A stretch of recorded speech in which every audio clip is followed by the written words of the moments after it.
out and welcome to the Drink Less, Live Better podcast. This is the podcast that helps you to see that drinking less doesn't need to be stressful, lonely or boring. I'm your host, Sarah Williamson, and I decided to have a year alcohol-free as a little life experiment and haven't looked back. With my experience and training, I now help other women with their alcohol-free or drink less adventures. You can find out more about me and sign up to my 5-day Drink Less challenge at drinklesslivebetter.com. I'm here to tell you that you can relax, connect and have fun without alcohol in your life. Join me here each week to find out how. If you hang out in the sober sphere for long enough, you'll see and hear the conversations around how much more time you get back in your life once you stop drinking. There's no doubt about it, alcohol is a massive time thief. Shopping for it, thinking about drinking it, the way nothing productive or creative gets started, worked on or finished once you've opened the bottle. And of course, the time spent nursing, if not hangovers, then low-level brain fog, not quite firing on all cylinder moods. Yep, alcohol will steal your time. One pathway towards recovery and wellness is to use some of that time on your physical fitness. And in one group I'm in, the lovely group members talk a lot about marathon training, Ironman fitness, Spartan events, obstacle courses and mud runs. I can guess what each of these things are, but I have no desire to learn any more about them. 2 years ago, at this time of year, I put a photo in the group of my own idea of a marathon, which at the time was a marathon of marmalade making. I'd spent hours juicing, pithing and really finely slicing my oranges and bubbling the marmalade on the stovetop. It's one of my absolute favourite start of the year activities, and I added a photo of 10 beautifully coloured, rich sunset orange jars. It was my most commented post in the group ever. Oh, thank goodness, I thought we were only supposed to have fitness goals. Wow, beautiful. I thought I had to have a physical challenge. Thank you for this. I felt left out by not going for long training runs.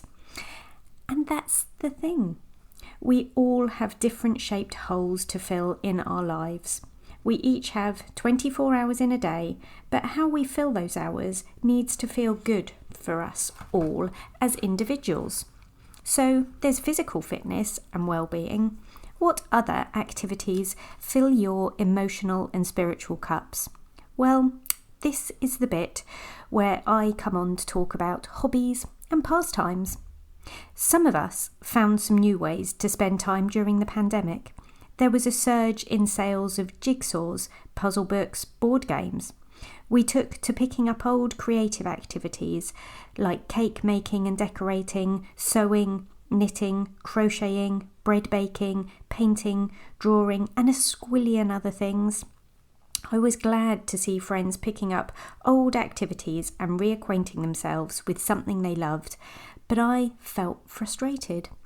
I wanted an actual hobby and I couldn't find one that I loved. I just couldn't stick with one thing. I did art at A-level and I consider myself to be creative, so why couldn't I just pick up tools and get on with something? I was so about it. And then I stopped. I let go of some old stories. I allowed in some new thoughts, feelings and emotions, and I was ready to rethink what I wanted. Are you ready for this? Okay, well, here it is. This is what my hobby now is. Trying new stuff. I know that's not a snappy, easy to understand little title like knitting, but it works for me. I love trying new stuff. Over the last few years, I've made jewellery, made a macrame plant hanger, painted with acrylics, made a terrarium, embroidered, collaged, kintsugi'd, coloured, made a clay model and more. Trying new stuff lets down all the barriers. I don't have to be brilliant at anything, which the perfectionist in me is delighted about. I can play. I have freedom to explore and either love or put down and move on. I let go of expecting fabulous outcomes and create for joy. I either explore from equipment I have at home or borrow from friends. I buy kits from Etsy or similar, or ask for them as gifts, or I go and join classes for one day with other creatives or at adult education centres. I don't care about the cost because I'm not spending my cash on vino anymore. So I'd love to know what you're doing with some of your alcohol-free time. I'll gladly cheer you on for your marathon training if that's your bag, and I'd also love to hear about your hobbies or if trying new stuff is going to be your new hobby. Thank you for listening in again today. Please listen again next week. And P.S. I believe in you.